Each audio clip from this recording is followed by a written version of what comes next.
Thank you so much for those of you who have joined us this morning during this final day of sessions. Before we start with today's program, I just wanted to take a moment to acknowledge the passing of a dear colleague and friend to a lot of us, Professor Paul Keibel, who actually was meant to be leading this session today. Paul was the project's chair of the International Association of Water Law Executive Council and held a number of academic posts, including as professor emeritus at Golden Gate University. He was a truly dedicated and passionate water lawyer who was committed to making the world a more sustainable place for the benefit of all of us. And I just wanted to take a moment to acknowledge all the incredible work that he's done, and just to say that he's deeply missed by his colleagues and friends. And I'd like to dedicate this session in his memory and just start with a moment of silence for Paul.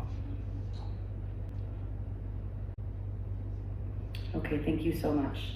So this morning, we're here to talk about the human right to water and the legal and governance tools that are being developed and implemented at both the national and the international levels to ensure that it is actually progressively realized and implemented. I am honored to be part of this panel, and I will turn it over to my esteemed colleague, Dr. Erica Weinthal from Duke University, who will be moderating this session for us. So Erica, the floor is yours. Actually, I should get out of this. Yeah, okay. Okay.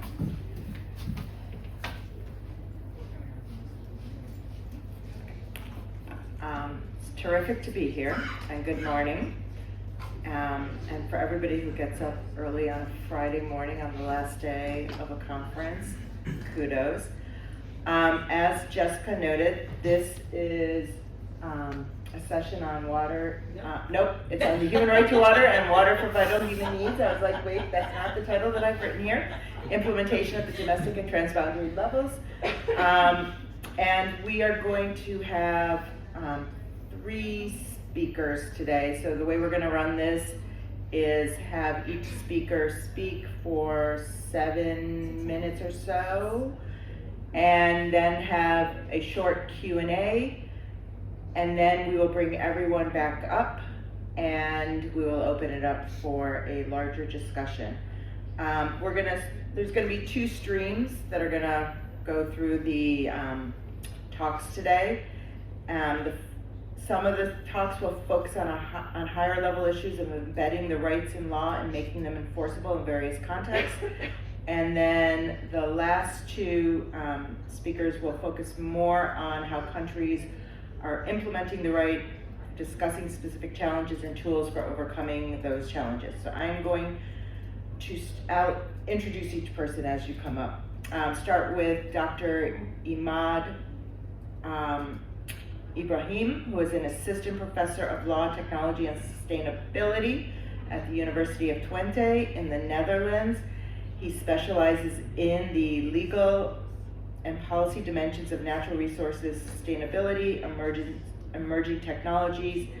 He has a PhD in law from the Santa Ana School of Advanced Studies in Italy, and he is going to be speaking about the human right to water in the context of shared aquifers. Thank you, Erica. Let's go to slides.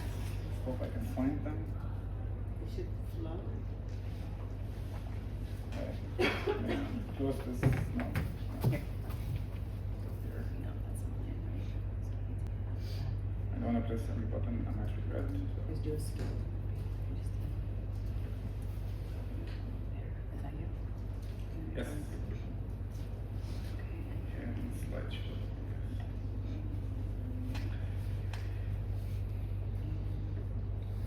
Okay, thank you. So, there's a mic somewhere? It's right in front of you. No, different mic to just walk around in the room? No. Keeping you Limited to the... You're being grounded. Yes, that's easier. Yeah, I mean, come on, have a stand-up TED Talk / conversation, so why not? TED Talk. I love it. Okay. So this presentation, we're going to try to discuss a little bit the idea of the human right to water in a transboundary context with a focus on transboundary aquifers. Great. The first question you would ask yourself is, why the human right to water in transboundary context? Well, aren't states supposed to allocate water in accordance to agreements and deals like that? Yes, they should. But then again, how many times we have situations where you have pressure on an aquifer or even a surface water in transboundary context and there's a problem? Well, in that case, you have different priority of uses. You have a transboundary aquifer being used for agriculture, for drinking water, for industry, but you have pressure. What do? Which priority use takes precedence? Is it the human right to water? Should that water be used only for drinking? Should that water be used for agriculture or industry? So we're gonna go slowly with the developments of this topic within international water law, because before the human right to water, there was something we call the concept of vital human needs. We will discuss that and then see, well, maybe this concept does not really help. Maybe we should focus more on the human right to water in a transboundary context. But let's see. Yes, it's an adventure. It has been an adventure for the last 17 years, maybe 30 as well. Yes, so first time the human right to so initially, as you know, states are sensitive to the idea of a human right to water. Anything transboundary, states are sensitive to. That includes apparently giving rights to their citizens in transboundary context. Go figure. So they created a concept called the concept of vital human needs. In the transboundary context, let's say that sometimes a water resource should be used only in certain situations to provide these needs. That includes citizens' need to drink water. That was included the first time within the Watercourse Convention 1997. That was included as one of the factors in addition to within the equitable resource utilization, in addition to other factors. Notice, even though we said vital human needs, that wasn't the only factor to be considered. There were many other factors. So essentially, we are equating the need to drink water with other elements such as water for agriculture and water for industry. Is that the way to go? Then we had the second convention, which was ratified, the UNEC Water Convention. That convention did not include directly special conversation on vital human need, but you had a protocol on water and health, where if you interpret that protocol, it focused more on the right to water. And finally, we have the draft articles of 2008. That draft articles also included mentioning vital human needs in two places. One, within the context of considering it as a factor when considering the other factors of equitable resource utilization, but also in emergency cases. So it said, in emergency cases, we have to pay special regards to vital human needs. Now, one would ask, is this the way to go? Should we focus on vital human needs in the transboundary context? Let's see. Well, not really. Turns out that not really, we should not. First of all, if you do an analysis of the concept of vital human need and how it is being implemented within the conventions, it has a very limited, narrow definition. And it's essentially competing with many different other definitions that they have. So imagine legislator, we have 1, 2, 3, 4, 5, 6, 7, 8 factors, and then, and there is vital human need, you should pay special regard to that. Is that really helpful for providing that kind of needs to citizens? No. And there is this, so when they say vital human needs, they say, when discussing these factors, special regards should be paid to vital human need. Okay, what is special regards? Nobody was able to understand or define. What do we consider as special regard? We still don't know. We try to interpret that term, special regards. Okay, but what kind of regards is that? Special. What kind of special? We don't know. And when you consider the developments happening within water governance, within the fact that we have all these terms coming in, the connection between water, energy, food ecosystem, the use of technology, And so modern governance practices, and we're trying to understand, we're trying to apply a vital human need to a modern way of governing water. That's not going to work. So what's the solution? Well, that not to mention that essentially you're trying to, there's also a bit of a sense of you're trying to tell citizens, well, trying to remove some sort of like rights from citizens. Oh, you're gonna have it, but as long as it's really needed for vital human needs. So there is sort of trying to downplay the rights of people that they have. So, given this reality, I examined the human right to water.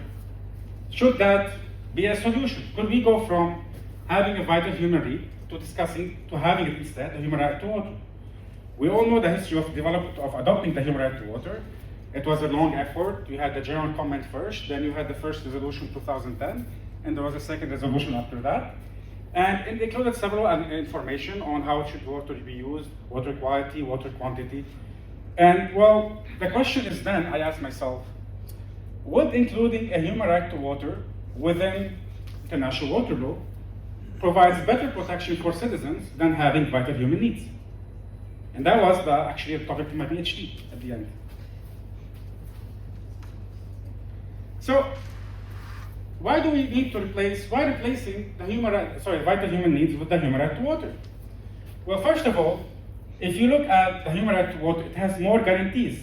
The vital human need concept, it is one small provision within each convention, special regard should be paid. Meanwhile, the human right to water, you have 2, 3, 4 resolutions, you have an entire general comment on that, explaining in details, providing the scope as to how the human right to water should be implemented. And we don't have to worry about the term special regards, finally. And then that also opens the door for one very important element, which is trying to create harmonization between two different parallel fields, international water law, international human rights law. Because until now, they were going in parallel, and we're trying to understand how do we connect them, especially after having the human right to water.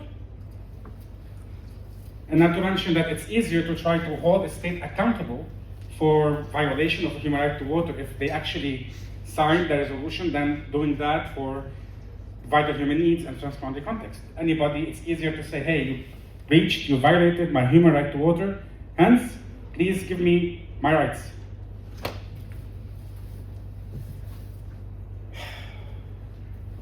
I'm not gonna go through this slide, but there are ways in which the conventions in place and the instrument, they diverge and converge on the concept itself as well. Some support, others not, but that's more technical details. Now, in order to go, after doing that, after reaching this idea, then I asked myself a question. Is there anywhere in the world right now that this is actually becoming a practice? Are there countries where states, transboundary aquifers, or transboundary even surface waters, they ditched the concept of vital human needs and went to human right to water? It turns out there was. So actually this was already a state practice, which was nice. There are a couple or 3 cases where the countries sharing the aquifer, they have either entire provision on the human right to water, or they explicitly acknowledge within that preamble that we are focusing on the human right to water of our people. That includes the Senegal River Water Charter. That's one case. The second case, the Nile Basin Water Charter as well. They have one provision, I would say more or less, on explicitly mentioning that they, when sharing the transboundary aquifer, we have to take into account the human right to water of the citizens living there. These are 2 examples. There's one more. Lake Chad. That's provision Article 72 and 77 as well. So, and I was just only focusing on Africa. I'm pretty sure if I go to Asia and elsewhere, I might find other agreements or provisions or even focus on that. So it's already being a state practice, and states are doing it without, so you could see somehow a progressive development of international water law without the help of the international community, because states are saying between each other, hey, we need to protect the rights of our citizens, the right to water, so let's include a provision on the human right to water within our transboundary aquifer agreements. But then the question is, why is that important? Why that presentation was started, we are focusing on the human right to water for transboundary aquifers.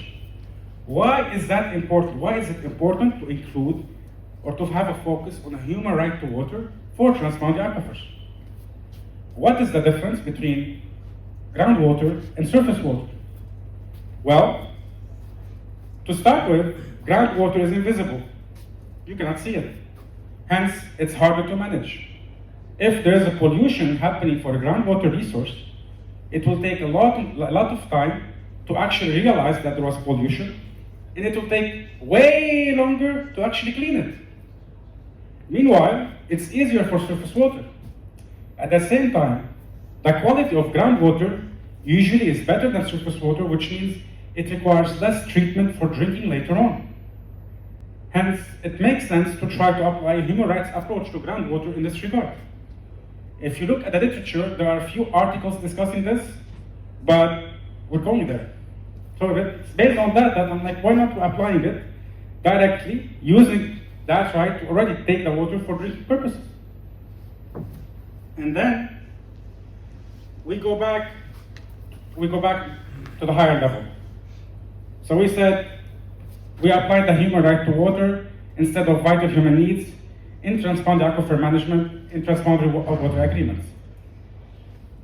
What does that say for international water law? What do we do with it? How do we include this human rights provision within international water law? What I'm going to say, probably the people here will not agree with, but one practical way to that is to amend the only instrument that can be amended, which is the draft articles on the law of transboundary aquifers, to remove vital human needs and to include a specific provision on the human right to water. That's a long way to go. That's one of the many articles that requires amendment and update for this draft articles that was adopted 17 years ago. That's the practical approach I adopted for this. I'm not sure it's politically feasible, but that's what I thought of. So that's more or less the presentation.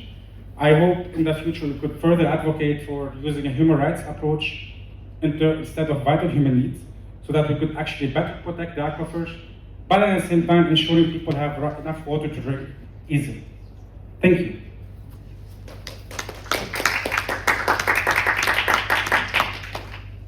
Not going anywhere yet. Okay, I'm here. I'm not going anywhere. Keep you over there, front All and right. center. I will start with just one question, and then we'll see if there's one other question Okay. from the audience that is growing. And as someone who looks at water starting from the country level, you're really talking transboundary and amending provisions at the transboundary level, but what does it mean for implementation domestically, and whether it should be, the human right to water, if it is in countries' constitutions, how does that then affect, transboundary governance? Like, rather than looking at the international level, a lot of where I see the human right to water being introduced and implemented is within countries' constitutions. And so just flipping it over, how would you think about that? Thank you for the question. If we go back to the general comment on the right to water, states have specific obligations within that general comment on how to deal with this right, how to protect, provide that source as well. So if you include this provision within transboundary agreements, then state will have to go back to the general comment on the right to water, based on which there are specific obligations in place that states have to deal with to provide that kind of source of water for the citizens. Is that easy? They will always try to, it's again a question of sovereignty against citizens' rights in the transboundary context. They would say it's an agreement there. We have an agreement with other states. So, but if you include it directly, it would make it less difficult for people to argue with that. We actually have that right in a transboundary context instead of having the normal traditional route of states saying, we cannot do that, we have sovereignty, water is sensitive, we have to focus on how to manage that in a transboundary way. So, would that happen? Not sure. I hope I answered the question. Okay, thank you. Is there one more question? Okay, so maybe then we'll take questions as a group afterwards. Okay, excuse me. I also just want to acknowledge, before we shift to our next presentation, Mariana Nogales-Paez, who's here from the University of Paris, who is unable to speak because, unfortunately, she has lost her voice, but is a Bolivian lawyer and a PhD candidate in public international law at the University of Paris, and has prepared a presentation on implementing the human right to water in Latin America, constitutions and courts. And if anyone is interested in that work, you should reach out to her directly. And yes, you can wave and have a conversation and just, to learn about her work.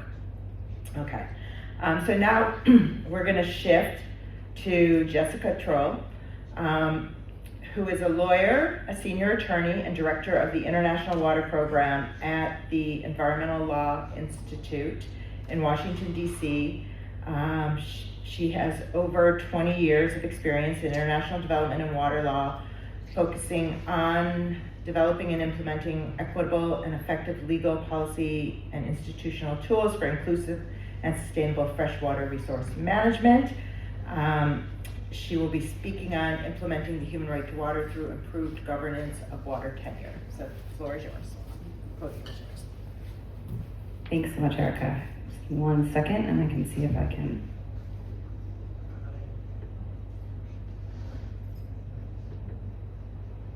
Okay.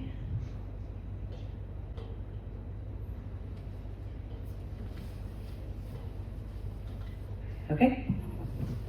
Wonderful. Good morning, everybody. Again, thank you for joining us so early on the last day. So as Erica said, I will be focusing a little bit more at the national level now on the specific legal and governance mechanisms that are necessary to provide secure water tenure. And I'll be focusing again within that on the most vulnerable and marginalized individuals and communities, and how more responsible governance of water tenure, more secure water tenure, and the tools to achieve that are mechanisms for realizing the right to water at the national level. So what is water tenure? I know a lot of you are going, what are you talking about? Water tenure can be defined as the relationships, whether legally or customarily defined, and that's important. It doesn't necessarily need to be just those water rights that are defined by law, but also all the legitimate water rights that are held by people in common or individually, customarily, between people as individuals or groups with respect to water resources. So basically, tenure arrangements define who can access water, who can use it, who can manage it, who can develop it, for what purposes, for how long, and also, importantly, the responsibilities and conditions that accompany those rights. So the responsible governance of water tenure is clearly central to realizing the human right to safe water, but it's also central to realizing the rights to food, to health, to a clean environment, to gender equality, and not least to climate resilience. It's also essential to sustaining rural livelihoods and inclusive and accountable water governance. So there's really a pressing need to more explicitly articulate, recognize, and protect all legitimate water tenure rights, including customary rights, to ensure meaningful access to water and realize the human right to water. And again, I particularly am focusing in this context on the 2.5 billion indigenous peoples and local communities, the women within those communities globally, who collectively and often customarily steward approximately half of the world's land and its appurtenant water resources, but who currently have only about 10 own or legal rights to only about 10% of this land and waters. While the core of the human right to water is broadly accepted, as Imad explained, to include an accessible and safe amount of water that's sort of essential to survival, it's also increasingly apparent or has always been apparent, particularly for the communities I'm talking about today that rely on water for subsistence, livelihoods, and small-scale productive uses, that the progressive realization over time of the right to water also has to provide sufficient water in quantity and quality for these purposes. And actually, if you go back to the beginning, General Comment 15 that Imad already referred to this morning acknowledges that the human right to water is a prerequisite for the realization of almost all other human rights, including an adequate standard of living, health, and food, and that states should find ways to ensure the provision of water not only for meeting basic human needs, but also for meeting the other water-related human rights in ways that advance equity and non-discrimination in how water resources are allocated and managed. So that's really an important fundamental foundation. Of course, with all social and economic rights, you have limitations. It costs money, it requires political will. These things don't happen overnight. So we have the idea that these rights are progressively realized over time to the extent of the resources available.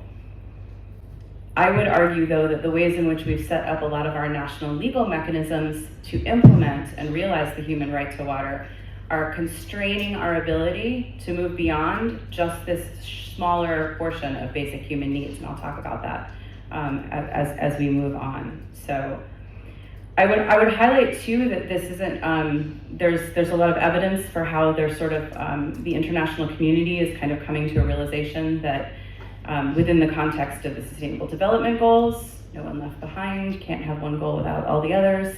You have to implement these as a whole, and water really flows throughout all 17 of the goals.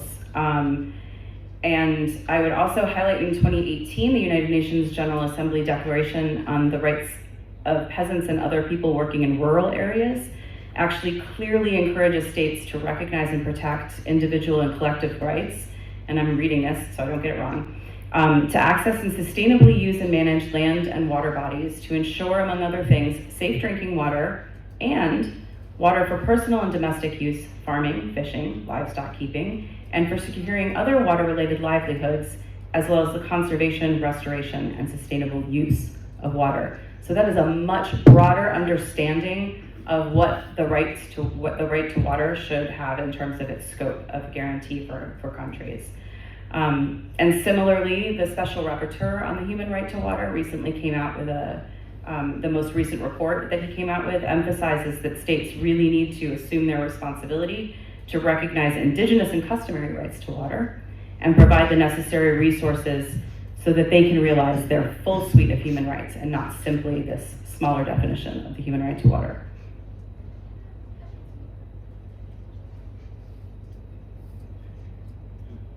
So I was going to refer back to my colleague Mariana's presentation because she has this wonderful suite of evidence of how constitutions and laws throughout Latin America are really providing an incredible basis for people to advocate for and realize their human right to water.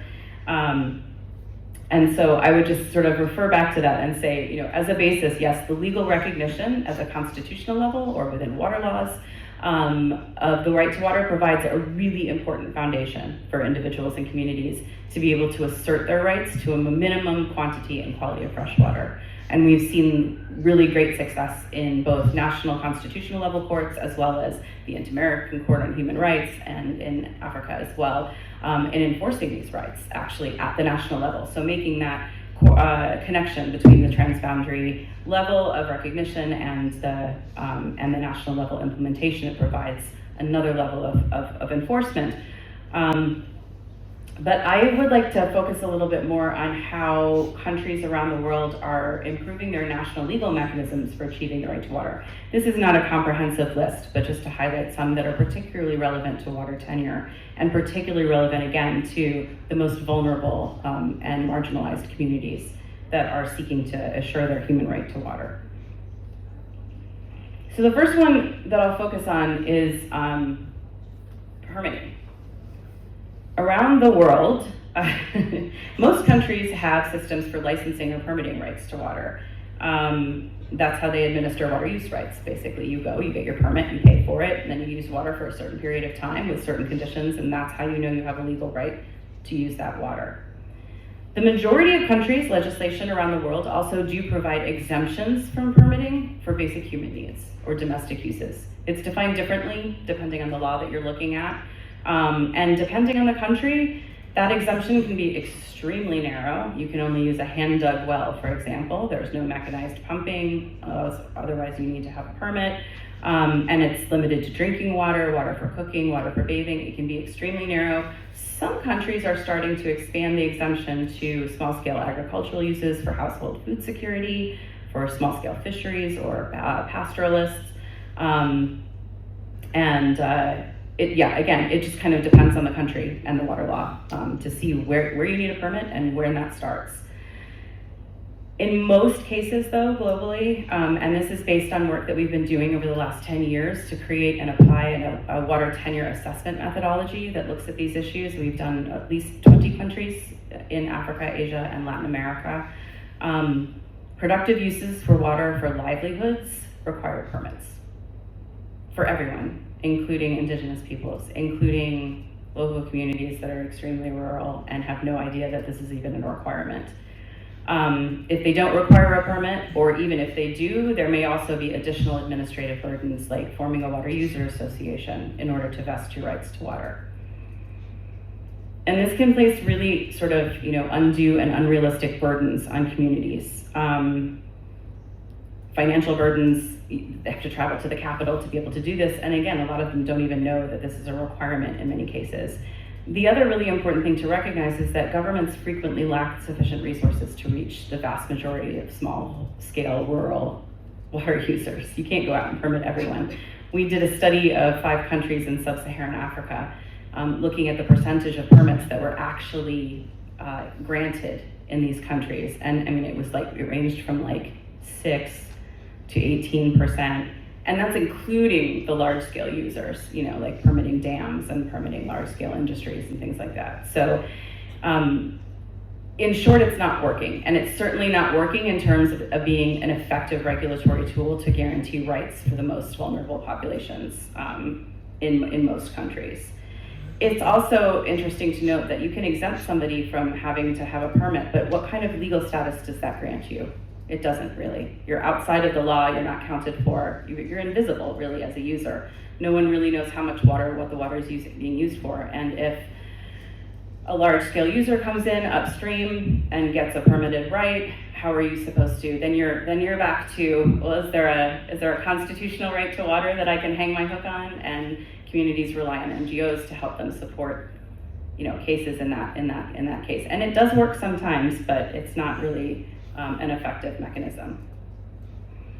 So ultimately, the upshot of all of that is that we really need to be rethinking how these sort of, again, colonially imposed mechanisms for administering water permits and licenses throughout most of the world are actually not functioning in practice to meet the capacities and needs of the most vulnerable users to realize their human right to water. The second tool that I would talk about is prioritization. And this is a pretty simple idea, but really hard to do in practice. Another legal tool is basically, in the law you say, hey, we've got all these different uses, as Imad said, we're gonna prioritize vital human needs. And in water laws or other laws, you can say we're gonna prioritize basic human needs or the right to water. And underneath that, water for livelihoods or water for countries do whatever they do in terms of the prioritization list. There's examples where they actually put industry first in some countries, believe it or not. Agriculture is usually pretty high on the list.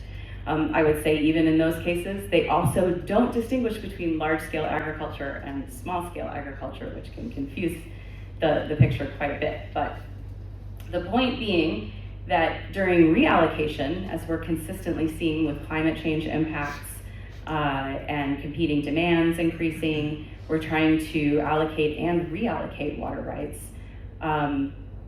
You're supposed to follow those priority lists.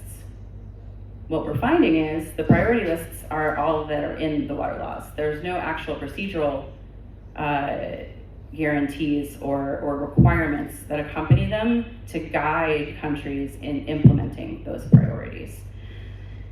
In particular, there are very few instances where they allow for participation, prior notification and participation of users in that kind of decision making. It's usually framed in terms of during drought or times of extreme shortage or during an emergency, the government has the right to reallocate or curtail permitted uses or whatever it might be. But there's no guarantee that they have to give prior notification to communities that don't hold a permitted right to be able to be part of that decision-making process. So you can see where there's a lot of gaps in accountability and that could undermine the security of their water tenure rights. Another aspect I'll just point out really quickly is an interesting tool that South Africa put together and other countries have since kind of copied was, in addition to having priority for basic human needs, they also set aside for each catchment a reserve of water. And the reserve is really twofold. It's basic human needs and it's an ecological reserve. So in planning at the catchment level in South Africa, and it's been very challenging to implement, but they have to look at in-stream flows and ecological needs, set aside a sufficient amount of water in each catchment for that, but they also have to calculate enough for basic human needs for all of the people that live within that catchment area. So it's sort of another layer of guarantee, just sort of saying, because ultimately you can be granted a right, but if there's no water, it's meaningless. So they're saying we have to focus on mechanisms during planning, integrated planning, to provide enough water to actually realize this right. Additional types of prioritization that can be really important are for special communities or different types of users or uses. For example, in Mali, the pastoralist code actually prioritizes pastoralist priority access to certain watering points on their traditional migration routes.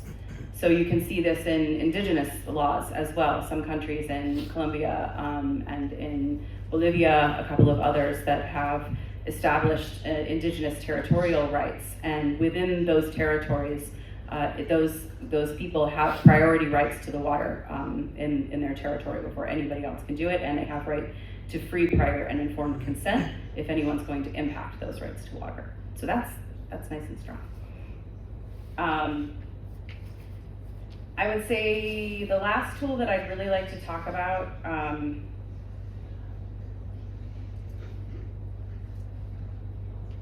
well, two more things, really quickly. Do I still have time? Is the really critical importance of the legal recognition of indigenous and customary rights to water, to realize the human right to water. The collectively held and community-based tenure systems that I was referring to before regulate access to the use of natural resources, again, on over half of the world's land. So this is not a small thing. And it's, again, over 2 billion people, livelihoods and well-being depend on this. And so far, the progress and recognition of land and forest tenure has not been matched by a similar progress in the recognition of those people's water tenure. Water laws very rarely actually explicitly recognize customary rights. Where customary rights are recognized is at the Constitution, in a land law, it can be across a number of different sectoral laws, but it's almost never in the water law. It's great that there are multiple pathways for recognizing rights to water for indigenous people and customary rights holders, but what happens is that you get a number of different laws that don't say the same thing. So in Kenya, for example, in the same year, I just want to highlight that it happened in the same year. In 2016, they passed a Community Land Act, and the Community Land Act vested rights in tribal communities, self-defined tribal communities. They don't have to be registered, it's their land. They have the equivalent of private land ownership rights to that land. And in the Kenyan Constitution, land is defined as including the water that runs on and under the land. So that vested their legal rights to water in their community lands the minute it passed. That same year, Kenya, they had a new constitution in 2010, so they're doing all these new laws. They have a new Water Resources Act. The Water Resources Act said, we have a right to water for domestic needs without using anything outside of what you can do with your own hands, and other than that, you need a permit, or you need to form a water users association in order to vest those rights. So the question then becomes, do you have the right or don't you? Do you have to have a permit? Do you have to have a water user association? I was actually lucky enough to be in the room with two different people from the ministry working on permitting and working on water resource management, and I asked them that question, and they went, so they don't know because they're not paying attention. And so this is not, I mean, it's sort of the most blatant example of this, but across all of the countries where we've been doing water tenure assessment, this sort of inconsistency across land, forest, water laws, environmental laws is a fundamental problem for securing the water rights for local communities and indigenous peoples. And unless we are able to unpack that sort of where those land water nexuses are and encourage better coherence across those provisions, it's going to continue to undermine the security of communities' water tenure rights. The final thing that I'll talk about is women's water tenure rights in particular. Globally, women's water use and governance rights are largely, not surprisingly, but sadly, unrecognized and protected in national laws. Our original water tenure assessment study went across 15 countries, and we found less than a third of all of the tenure regimes in those countries that we were able to identify recognized even governance rights for women. And that was, do they have a right to participate in an organization that makes decisions around community water? Not, are they leaders, not do they have voting rights, just anything. Less than a third. So it's a low bar to begin with, and it was not a good finding across the board. Usually where women's water tenure rights are recognized, again, it goes back to these land-water nexuses I was referring to. It comes from broader territorial rights or land rights that are associated with water, but it's not explicit, and so it's not really easy to enforce. As well as that, globally, women are less than 15% of landholders, and women own a significantly smaller share of land than men. So if we're going to protect women's water tenure rights, we also need to protect women's land tenure rights. And additionally, where there's these contradictions across land and water laws or forest and water laws, women are the first to lose out on having their rights be secure. So sort of twofold, water laws do better, and then we need better intersectoral coherence. In response to all of this, over the last, we've kind of spent a lot of time gathering the evidence, and then in wonderful news, the UN Food and Agriculture Organization's Committee on Food Security a couple of years back said, hey, we need to do something about this, and set forth a mandate for us through FAO and UN partners to launch a global dialogue on water tenure. And so my organization and a group of experts have been working to create a draft of principles for the responsible governance of water tenure that is very much focused on a rights-based approach. This integrated rights-based approach, Special Rapporteur for the Human Right to Water is on our experts group and feeding into this whole process. We do have a zero draft. We've started vetting it, and what I would love to say is over the next year, we're going to be launching national and regional dialogues. Those will be for everyone in different places, but also we're hoping to hold a specific Indigenous dialogue and Indigenous women's dialogue. So I invite you all to ask me if you're interested in becoming part of the experts committee or joining the process. And yeah, welcome. It would be wonderful to have more perspectives and more participation, and coming soon to hopefully to a consultation near you. Thank you. Thank you so much. Yeah, ask me a question. You gotta stay up here, you can't run away. Okay, I have two questions, but I think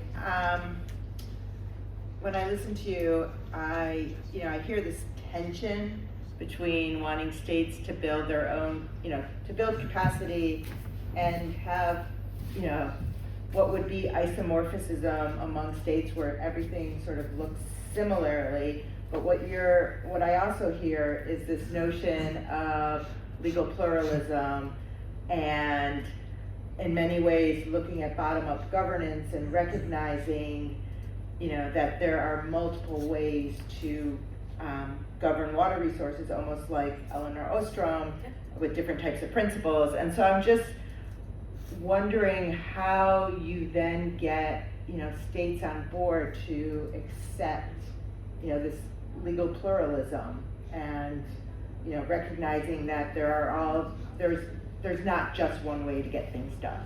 No, it's a great. Is this working? Okay. Yeah. No, it's a great question. Thank you, Erica. And I think you're right. It's not easy, although there's a rich history of countries that have already been very active in terms of recognizing legal pluralism, particularly in Latin America, where indigenous rights have been the focus. And so understanding that within their territories, recognizing their own rights to self-governance of their resources has been under the UN Declaration on the Rights of Indigenous Peoples, under the ILO Convention 169. There are sort of international laws, but also at the national level, there are a lot of provisions. And increasingly, actually, thank you. I don't even think she knew this, but I have a publication. We did look at this specific question across sub-Saharan Africa as well. How are countries recognizing customary water tenure rights? And there's a tension as well, because Africans don't self-identify for the most part as indigenous. So you have sort of two international legal settings under which this is happening. You have a very well articulated and hard-fought and one set of rights for indigenous peoples that includes water and territorial rights. Then you have in Africa sort of this progressive realization through the UN declaration I talked about, but those are not enforceable. That's kind of soft law, is what we call that. But you do see countries throughout sub-Saharan Africa recognizing at the constitutional level.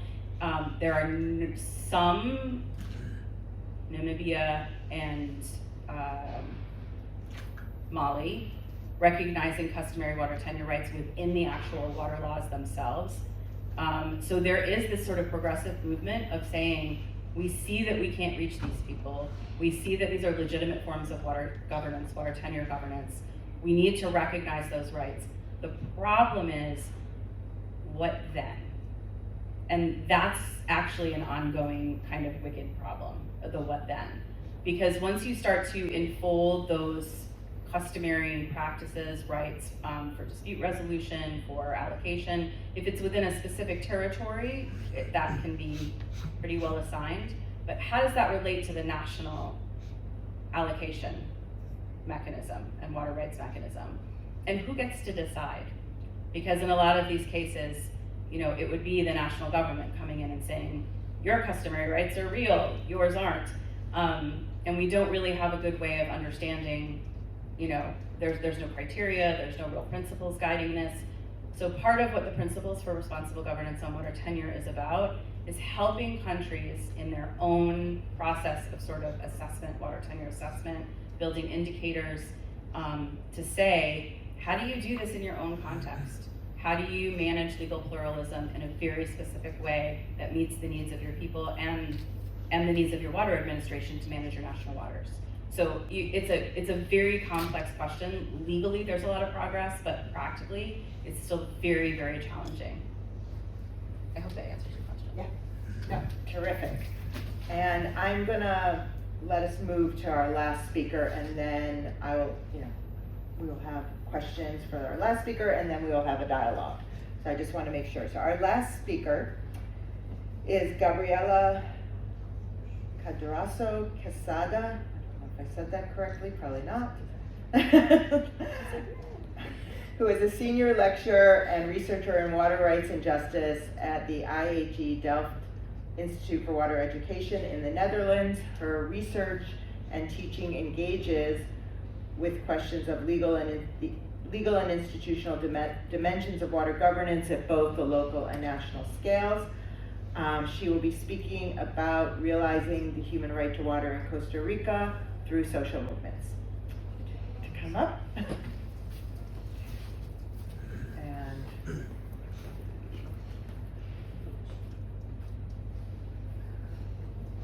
I'll let you find your slides.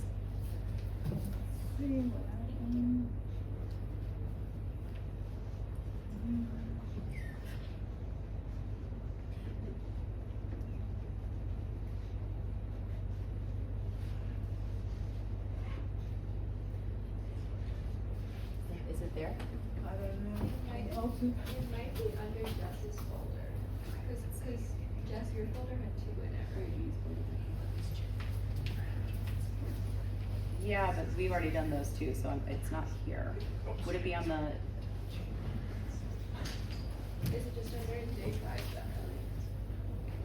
there you go, got it. Yeah. Got it.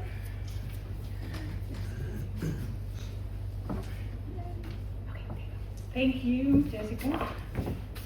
And thank you for all of you for being here after the party last night and this session at 8:30. I really thought it would be only the 4 of us. So thank you, all of you that came and joined us this morning. So what I will try to do this morning is to mention a little bit of, let's say, I will complement what has been said before, and I will explain that this idea of human right, even though it has been mentioned, it's in the Constitution, it's in law, before I get that, I will problematize how complex and contradictory this idea of human right is. And I will highlight that if we don't have a social movement, social organization, people fighting every single day of their life for these human rights, then we are not going to have these human rights. And in many countries, we have seen that there are some achievement, and then people, as soon as they feel comfortable and say, okay, we have achieved this, then we go a step backward. So I will try to highlight with an example from Costa Rica, where I'm actually from, how these people keep fighting and keep fighting every single day to really, or at least to try to realize this idea of human right to water. So first of all, I want, as I say, to problematize this idea of human rights with a broader perspective, right? Like, human right is not just something that is in an international convention or in a constitution. Human rights are the result of historical dynamics and struggles against the violence and the different manifestation of power that exercise or have been exercised against many individuals and many groups. So with this, what I'm trying to say,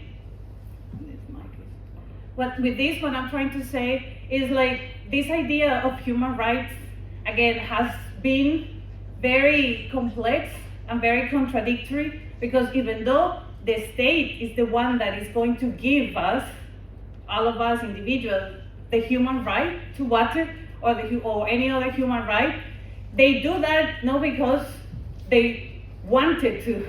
They gave us because a lot of people at some point in our lives fought for that. And as I said, as soon as you feel comfortable and think, oh, women, we have achieved this, no, we have to keep fighting for that, because that moment that we feel we have recognized that in a constitution, then it's being taken away again from us. So with this, what I'm trying to say is that this idea of human rights are not abstract processes that address any philosophy pretending objectivity and absolutism.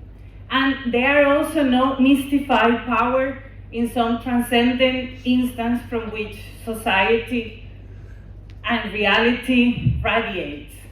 That is more, again, is something that is, it's progressive, is, even though we have this idea that they are universal, I also have a problem with this idea of universal, because for many different people, the idea of rights is something that is not really for them. They have other ideas. This idea of rights, again, is coming from, and I think Jessica already mentioned a little bit like that, but it's coming from a very Western point of view, right? So if we think about Africa or Latin America or Australian indigenous communities, this idea of rights is not that important for them as it is in the West, right? They have other, let's say, epistemologies or other cosmologies to relate with nature and we relate with each other that don't include this idea of right.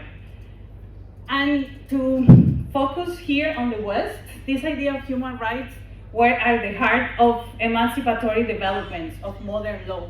So for many in the West, this idea started when we think about the French Revolution, when all the people went and killed the king and the queen and say, okay, now we have the power and we want to be recognized, we want rights.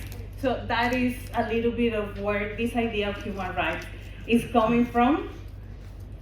And it's again trying to develop some ideas of social contract, inclusion, and trying to balance this power and trying to say, okay, even if you are in power, you shouldn't have the absolute power to do whatever you want. So let's try to look at, I don't know, let's say some kind of balance of power. But even though this is very complex, that is the idea behind that, right? And this is, I'm using Elio Gallardo, that is a brilliant scholar from the Global South, that he tries to, place or address the human rights under this idea or with this broader perspective of human rights. So why I think it's important when I, as a lawyer, try to understand human rights, right? So for me, this idea of human rights, even though conceptually symbolizes the highest emancipatory consciousness of modern law and politics, it continues to be utopian. And utopian because, as I said, every time that you feel, okay, we have realized this idea of human right, being the human right to water, then you realize that, okay, but then we need more, and then we need more. And it's always, again, this idea that you need to be always trying to protect the right that you have and trying to guarantee that that right stays with you, right? Not just that you gain or achieve this, but that you have it. And that's what I say is utopian, because every time you realize that you need more. For example, when we talk about the human right to water, it's okay, I need a human right to water for drinking, but then you realize, okay, but I also need to take a bath. And then you realize, okay, I need also to have clothes. And then you say, okay, but I also need water to have food. And then it's more and more. So it's utopian in that sense that we will always need something else to, and again, this human right to water is also related to other human rights, right? As human right to food and housing. And so it is, again, very, very utopian, and also because you realize that a lot of people still don't have it, right? So even when you think, okay, maybe for me, I have that guarantee and I have it, then you start looking, okay, do we all have this human right to water in this particular context, in a country, for example? Then you start realizing that that is often not the case. Well, in the Western powers, they made this idea, as I said before, universal.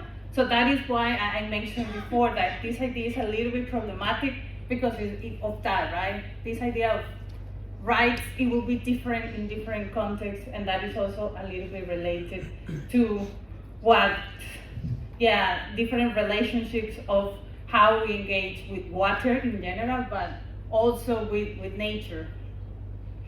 And another maybe important point that I want to say, that is why it's problematic, is because the consolidation of liberal states, when I say after the colonizations, all these decolonization processes gave to the human rights idea the power of conviction based on considering human rights as weapons against the state. And weapons, I'm trying to use this idea because if I don't have, for example, guaranteed access to water in my house, and I live in a country where water is a human right by law, by constitution, I can't sue the state and tell, oh, you state are doing very bad, you have to give me water, and then the state, in principle, should do that. So that's why it's very, very problematic. And actually, when we recognize, we as the global community, the idea of human rights, that was in 2010, there were many countries who actually abstained, and some of them, they were also against this idea, and it was because of that, right? The states knew that this would be a weapon that could be used against them, and some of them, like the US, didn't want to do that.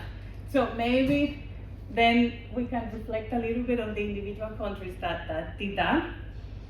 And well, maybe the last point here is the gradual incorporation of human rights to state law was part, of course, of a broader political process and social inclusion. As I said, is this idea of people going to, through demonstrations, to advocacy, through social movements, to pushing the government and saying, we want inclusion, we want you not to be the absolute power. Again, when I mentioned the example of the French Revolution, I think that is a clear example of how these processes have happened in many different countries, right? People say this is enough of this, absolutism and just the control of power by one king or one government, and then people fighting for rights. So now I will bring all this theoretical idea of the human right to water as a social movement. In the case of Costa Rica, as I said, I studied law in Costa Rica. Now I moved and I'm living in the Netherlands. But I studied law there and I work as a lawyer there. So some of the things that I will say is also from my practical experience when I was working with many different indigenous communities and rural communities, that they had their water completely polluted. And why? Because Costa Rica has become the number one exporter of pineapple. So of course, with this expansion, that is a little map of Costa Rica and how at the beginning we were having one spot and then it grew and grew and grew. So with this growth of pineapple, what happened in Costa Rica was that we had a vast deforestation, we had biodiversity loss, soil degradation, completely lost of forests, and then it came the water pollution. Rivers were completely pollution. That has been documented, like all the fish, all the dead fish, like the typical scene that you see when these horrible things happen, that we see it more and more often now. I think, unfortunately, something that we see more than I would like to see and continues to happen. But maybe one of the things that got the attention to most people, or why a lot of people got involved in this social movement, was that they had the water for human consumption polluted by, we call it a cocktail of different chemicals, right? It was pesticides, fungicides, etc., etc., etc. And of course, while the communities were complaining, the government knew that this was happening. But they were focused in how much GDP the pineapples were making for the country. So of course, that situation continued, and I'm talking about, I was working as a lawyer there more than 10 years ago, and every time that I go, now I'm doing research there, so I'm working with a lot of people from universities. The situation is not that it hasn't improved, but it's just getting worse. So it's very, very sad also to see this. This is just a few illustrations. Well, that one. Thank you, Jessica. Just how they apply the pesticides, and that is just a forest that now is about to become another pineapple plantation. So again, just to give you a little bit of background, these communities, it's not that they were rich, but they had clean water, right? And for them, that was the most important thing. And they had, this idea of the human right to water was satisfied. But soon after the arrival of all this, all that changed, right? And some of the springs started to dry out. Some of them started to have their water polluted. And as I said, that made this rise of a social movement. So what happened there? So the communities, the first thing that they did, they realized it was very important for them to organize themselves. So they started creating different local and community-based organizations. So I don't know, the protectors of the river or whatever, or many different communities created this idea, because as I put in the map, this was happening here in the north, in the Caribbean part of the country, in the north, in the south. So it was happening everywhere. So the people were starting creating these community-based organizations in many different places, but then they created also a FRENASAB, which is a front, is the front of all different sectors that they were affected by the pineapple industry. So it was interesting because it was the first time that we were seeing, let's say, like groups coming together, like environmentalists, for example, with cattle people, that normally they fight against each other, but this time they were like, because they were also causing a lot of problems with the cattle because of the bad way that they treat the waste of the pineapples. They propagate a fly, so that fly was sucking the blood of the cattle. So in the end, it was environmentalists, farmers, smallholder farmers, and artists and women's groups, because they were worried because they didn't have water for the kids, school teachers, well, it was everybody coming together. And they staged protests and roadblocks. This is one example. I took also that photo. And the other photo is also the brilliant idea of the state, of the government, was, okay, let's send them cistern tanks so they have water. And we were like, no, we don't want that. We want more. We want you to deal with the situation. So just to get a sense of how bad the situation was. So then many of the things that they did was pressuring the municipalities to establish moratoriums, so no more pineapple plantations. Then there were a lot of suits against different pineapple plantations, but also different government institutions. And the last one that we cannot see here, but that is interesting, is a public hearing that it was taken to the Inter-American Commission of Human Rights. And in the end, the commission came and talked to the government of Costa Rica and told them, okay, you have to do something. This has been very, very long, and I have to say that that was really a turning point. I mean, as I said, the situation now continues with many more things, but at least back then, thanks to that, several communities got their new infrastructure, the aqueductos, the new aqueducts for the communities. The government started doing that, so many of these communities started to have, again, fresh water, clean water, that it was coming from.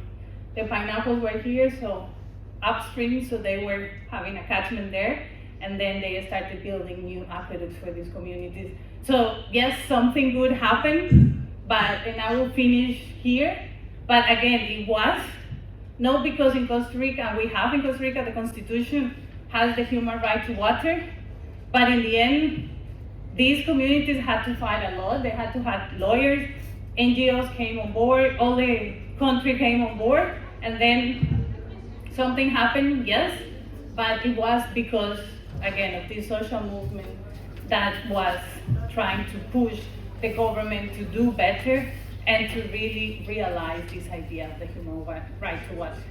I will stop here, but if there are any questions, I can explain a little bit. Thank you.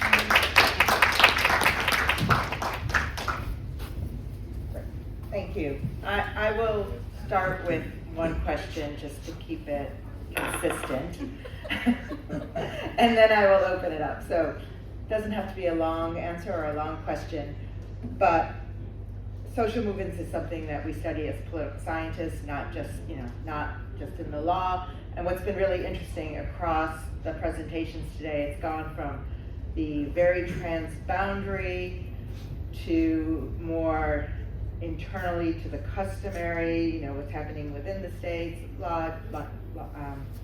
water tenure, down to the social movements, which in many ways you're bringing it back down to the individuals that constitute these broader movements. And I was just wondering if you could, talk a little bit more about what you mean by social movements and the way they're affecting these understandings of the human rights to water, because on one hand you're saying there are these, this tendency to push for universal human rights, but in Costa Rica it's coming from the bottom up, but at the same time they went to the court in the end, which is still tied to these broader transnational understandings of the human right to water.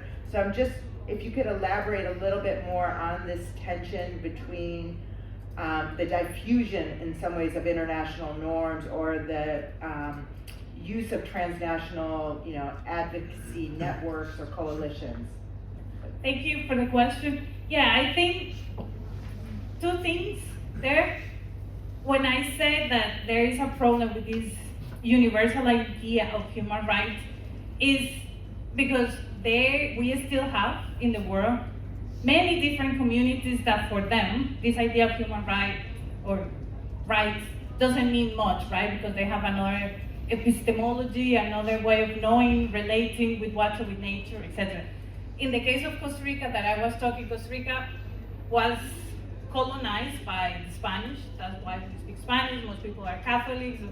All that. So we have all the idea of rights very ingrained in us, with the exception of communities, indigenous communities, that unfortunately most of them were killed. So what we have is like around 2-3% of indigenous communities. So basically the others, I would say this idea of human rights is very, ingrained in all of us. But I just want to problematize that, because even though in Costa Rica is very small, if we go to other countries like, I don't know, in Guatemala, for example, these indigenous communities are still very big.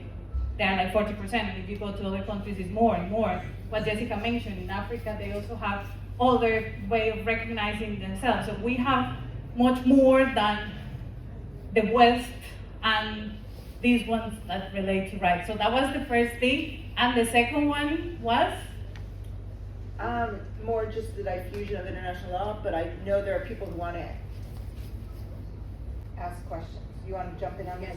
Okay, so I will. Okay, because I've already seen people raising their hands. Okay. Fantastic. This is very brief. Just to say, I agreed, and also that this ties back as well, these different types of epistemologies or cosmologies in indigenous peoples, local communities, ties back into this notion that the right to water can't be seen separate from the right to livelihoods, the interrelationship with the resources, the right to food. Communities don't see these things as separate. It's all part of sort of a suite of rights that form their cultural heritage, their natural heritage, their sort of everything. So I would say that yes, it's understanding and drawing from those perspectives on rights, I think actually helps us have a broader perspective from the Western perspective that's more realistic and more appropriate in terms of the integrated approaches to all of the resource tenure and all of the management that we need to have. Okay, I want you guys to pay attention, take notes. I'm going to see if there's 3 questions, just to group them at the time. So Gabriel's going to start first. Well, let me pass on to others. I have 3 questions already. You have 3 questions? Do you want? Well, you can have time for 1 question right now. Good morning. Thank you for your talks. This question, I'm Bob DeFilippo from the University of the Philippines. And my question is for Jessica, actually. Yes, I'm getting a pen. You made a comment regarding who decides Yes. in terms of water. And I'm curious, in your work, how does the technical aspect of water availability even come into the decision making? In the Philippines, we struggle when it comes to permitting. And I get involved in a lot of conflict resolution on small islands where there's maybe 3 local government units that are pumping water, and not all of them are permitted wells, and there's conflict. And the national government, they feel completely out of touch with the reality because they don't have permits. So they don't really know how to adjudicate the whole process. So I'm just curious in your work how you've either seen that. Yeah, Wait, we're Oh, going to wait, group we're questions. doing more I than want to one make question. sure. Sorry. Okay, that- all right. Anyone else have questions? Otherwise, over here, and then Gabriel will ask a question, and then we'll let you respond. Hi, my name is Anna. I'm from Indonesia. Actually, I'm doing the corporate law, and then I have a question to Gabriela. So I think our maybe not exactly the same what happened in Indonesia, but like you gave the example about the pineapple plantation. So my question is like, yes, I know like when that happen, it will problem with the people. For example, the clean water or something like that. But how to make it like also our country needs the business for the economic thing. So how to make it balance between the business because they need profit. So how to make it balance between the water rights and also the business part.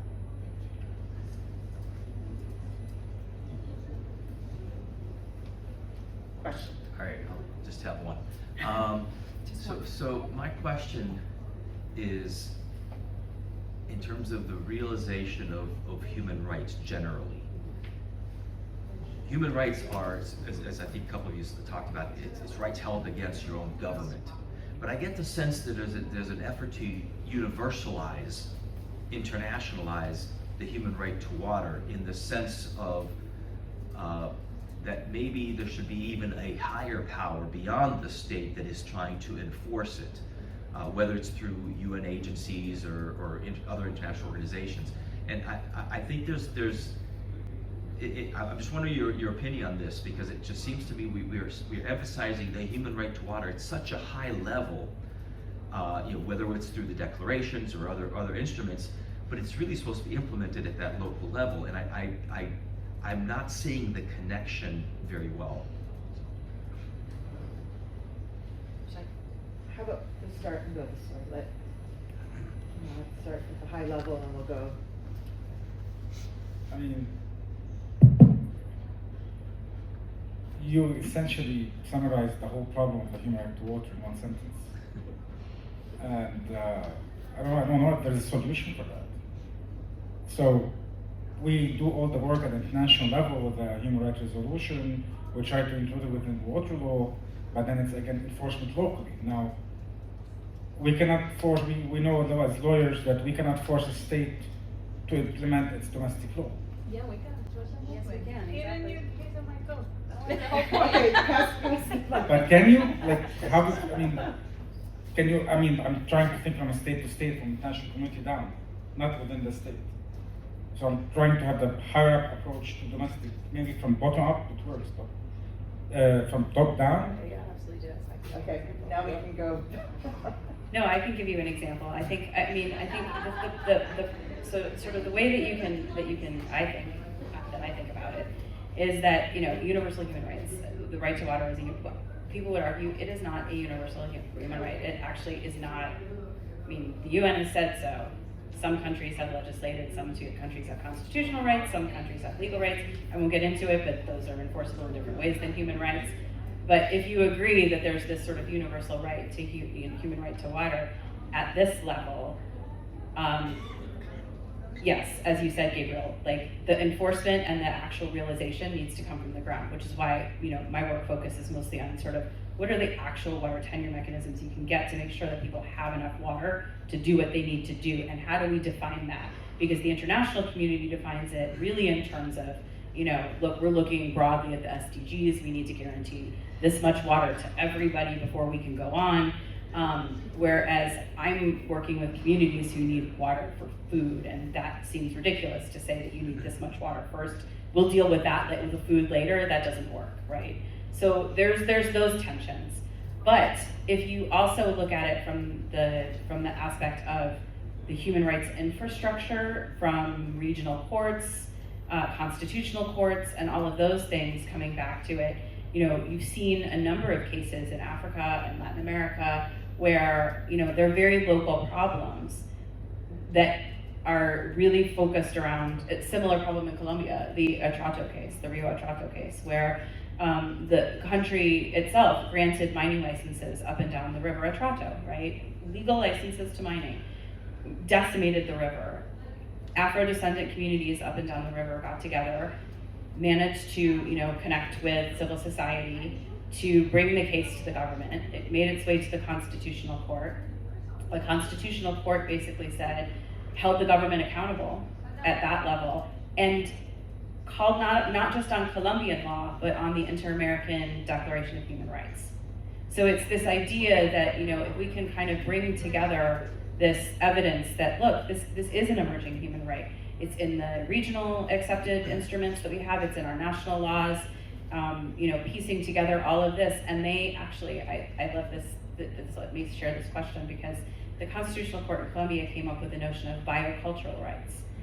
That the river itself has rights, but that those rights can only be enforced and implemented through the communities that live along and steward the river itself. So this idea of biocultural rights then in Colombia then got taken up by the Inter-American Court on Human Rights and is now starting to be reinforced. So it's this iterative process, I think, of, you know, there's this bottom up, you have to have those specific tools at the local level for communities to be able to say, you know, yes, we can enforce what we conceive of as our human right to water. You have to have the national level. But then at this level, it really does give a little, now, how much countries respond? That's a whole other set of questions that we could talk about international law more broadly. But yeah, so I would say there's that. Then I wanted to respond to your question really quickly in terms of, yes, definitely seeing those problems everywhere. In terms of, I think you said sort of how do you integrate the quantitative aspect of it, because there's a lot of conflict around allocation. So what, to be honest, that's more of what countries do and focus on than the actual rights to water, because again, there's this huge sort of missing chunk of understanding where are these rights even coming from if they're not coming from the water law, if they're for this vast, you know, number of small scale rural users. So there's an unknown there. So what we've been actually trying to think through is how do we couple water tenure assessment? So actually going in, looking at the laws first, right? Then going in and saying, what's actually happening on the ground? So we've developed two methodologies. One, my organization and the Rights and Resources Initiative looks specifically at the collectively held rights of Indigenous peoples and local communities. And we have a set of indicators that we look at to see sort of, you know, what the bundle of rights is that they hold. Then you go in and you actually go onto the ground and you try to match the reality with what's on paper on the law. You see it's completely different in many places, but you also start to unpack what the customary rights are. Now, that needs to be accompanied with water accounting mechanisms. So whether you can build on existing government water accounting mechanisms, or you need to have catchment, it's usually at the catchment level that a lot of this allocation planning is done. And we could talk about that too, because there's lack of capacity and it doesn't really work in many places. But at the catchment level for those planning processes, there needs to be more training on water, like effective water and adaptive water accounting processes that are able to kind of take in new data and manage it. And that gets into questions around the data gap and sort of how do we fill those things. So it's kind of, again, it's kind of a wicked problem, but yes, what we're trying to do is couple water tenure assessment with water accounting to give countries a much clearer picture of what's there, what's coming, who's using it for what, and then now what do you do? and building on existing local conflict resolution mechanisms. So not just saying, okay, well, you know, good luck, you have your right, go to court. But also saying, look, in recognizing these customary tenure rights, we're also going to give credence to local traditional authorities being able to manage some of these disputes at the local level. It's a bigger process, but that's another piece of it. Okay, I'm giving Gabriela the last word. Yes, I want to, well, say two things. First, referring to the question from, sorry, I forgot your name, from Indonesia.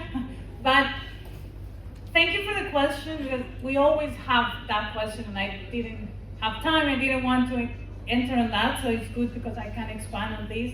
And of course, we all need economic activities, and I think nobody who was there in this social movement and people that did all this was at the beginning against of this. And actually in the research that I did when I did my PhD, I talked to many people, 200 people in these communities, asking, okay, before the pineapple companies came, what were you expecting? And all of them were happy because the government sold this idea, oh, we are bringing jobs, it's good. So everybody was actually happy that they were coming.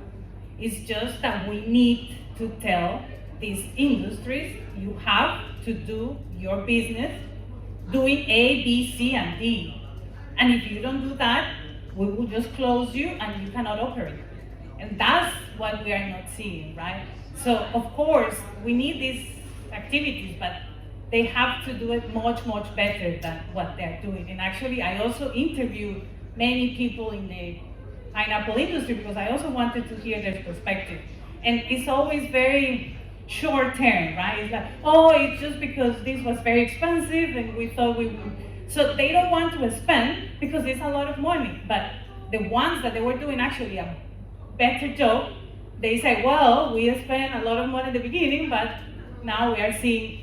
So it's about, it's a balance, and it's not straightforward, it's not easy, but you can do things much, much better than what they are doing. So if you want, I can elaborate more later, but I think for now, I'll keep it like that. And just to refer very briefly to your question, Gabriel, I think that is the big question, but I think there are possibilities of doing that. And of course, what I'm pointing out is when everything went wrong, but we should try to do better, right? And the government should really say, okay, we're going to realize the human right to water now because they are suing us, and in the end they went to the Inter-American Court in Washington, and the government in the end spent a lot of money with lawyers, with this.